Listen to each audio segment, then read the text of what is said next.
have opposed the contract since it was signed in 2021, but protests have ramped up over the past several months since Israel's latest bombardment of Gaza. No Tech for Apartheid says Google is enabling and profiting from Israel's use of artificial intelligence to develop a kill list to target Palestinians in Gaza for assassination, with little human oversight. The Israeli military is also using Google Photos for facial recognition across Gaza and the West Bank to identify and detain Palestinians en masse. No Tech for Apartheid has published an open letter co-signed by 18 other groups that demands Google and Amazon immediately cancel their work on Project Nimbus. The letters gathered more than 94,000 signatures from the general public. For more, we're joined by two of the arrested Google workers. Rae Westrick is with us. She's a Google worker organizer with No Tech for Apartheid campaign. Among the workers who occupied Google Cloud CEO's Thomas Kurian's office in Sunnyvale, California. She's joining us from Sunnyvale. And here in New York, we're joined by Mohammed Khatami, a Google software engineer who was arrested at the sit-in at Google's office in New York. He's joining us along with Gabriel Schubener, a former software engineer at Google Research and organizer with the No Tech for Apartheid campaign. And before that, he was with Jewish Diaspora in Tech. We welcome you all to Democracy Now! Mohammed, let's begin with you. You were just hours ago in the jail in the local police precinct. Talk about why you were willing to get arrested. Yeah, well, rather than, consider the demands that we've been raising for years now, and listening to workers and considering the things that we've been raising, Thomas Kurian and Google execs basically chose to arrest workers for speaking out against the use of our technology to power the first AI-powered genocide. So we were willing to get arrested for that because at this point we aren't willing to be lied to by our higher-ups anymore. We aren't willing to be disrespected by our higher-ups anymore, and we wanted to take that to the offices and make sure it was understood by them. Yeah. How do you sense is the support that you have among other Google workers, the degree of the dissatisfaction with the policies of Google?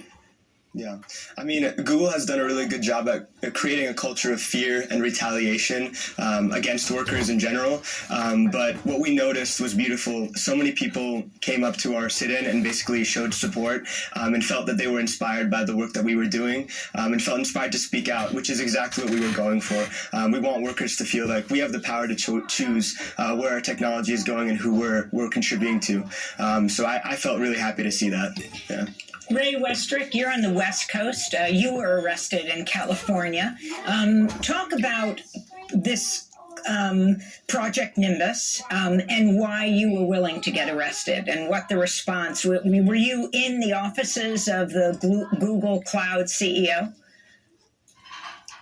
Yes, we sat in at the office of Thomas Kurian, the Google Cloud CEO, to protest Project Nimbus, which is a $1.2 billion contract with the Israeli government and military between Google and Amazon. We also were demanding the protection of our coworkers, especially our Palestinian, Arab, and Muslim coworkers, who have been consistently retaliated against, harassed, and doxxed for speaking out about Project Nimbus and the humanity of Palestinians. So we were there in solidarity with them. We were there to protest the contract, which is being directly sold, providing technology directly to the Israeli military as it inflicts a genocide on Palestinians in Gaza. And yeah, that is why we chose to sit in Thomas Kurian's office. And Rae, was there any response from the CEO or his office? And are you concerned about losing your job? Why did you decide to take this action?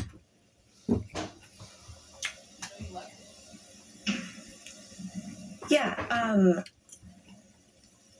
we did not receive any response from the CEO, and I think it's really telling that they would rather let us sit there for over 10 hours and arrest us for peacefully sitting in his office than have leadership engage in our demands in any way at all. So we've received no response from the CEO and we were forcibly removed by the police. And Oh yeah, Bill Go Gates. Oh hell yeah. Working at Google has been, an honor. I really love my team. I love the work I do, but I can't, in good conscience, not do anything while Google is a part of this contract. While Google I ain't is surprised. selling technology to Technology the to- Israeli military that's or right. any military. Mm-hmm. And so it was a risk I was willing to take, and I think it's a risk a lot of my coworkers are We're willing trying to to see take. what you did with the because a lot of vaccine. people are really agitated about this and have consistently made their demands clear and have faced retaliation for it. So I chose to sit in knowing the risks out of care for the use of our technology, out of care for the impact of our technology, and care for my coworkers. For our radio audience, I wanted to let people know that Ray is wearing a T-shirt that says Googler Against Genocide with genocide and the famous multicolor of Google that it's so well known for. I wanted to bring Gabriel Schubiner into this conversation, a former software engineer at Google Research and organizer with the No Tech for Apartheid campaign, and ask you, we had you on more than a year ago. This is before Israel's latest attack on Gaza, talking about exactly this. And you were with the You're Jewish right. organization It's an of Google workers at that time, speaking out. Talk about the whole history of Project Nimbus and the resistance against it. Yeah, thank you so much. So Project Nimbus was signed in May of 2021 while bombs were being dropped on Gaza, while Palestinians were being evicted from Sheikh Jarrah and beaten at Al-Aqsa Mosque. That was really a point when we found out about Project Nimbus. Personally, for me, it was a turning point where I no longer felt able to continue doing my work without engaging and organizing. There was a group of people that felt very similarly, so we started a petition. We got connected with Amazon workers, with community organizations, Jewish Voice for Peace and Empower Change, and spun a campaign out of that. I want to be clear, the campaign really is driven by worker concerns and worker needs around the ethical use of our labor, as well as the direct workplace concerns of the health and safety concerns around working at a company that is facilitating genocide. That's right. We've known for a long time that this project was directly targeted at the military. It's been reported in press that Google was giving trainings directly to the IOF. We know that Google gave trainings directly to Mossad.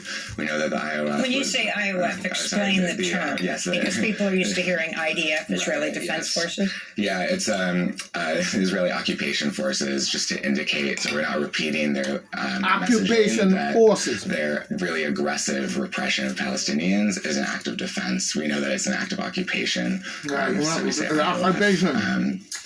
And so we've known for a long time that this project was directly targeted at the Israeli military, but it was only recently through this last contract that Google signed directly with the IOF that we recognize that Google is really doubling down, that this contract is directly intended to facilitate military use.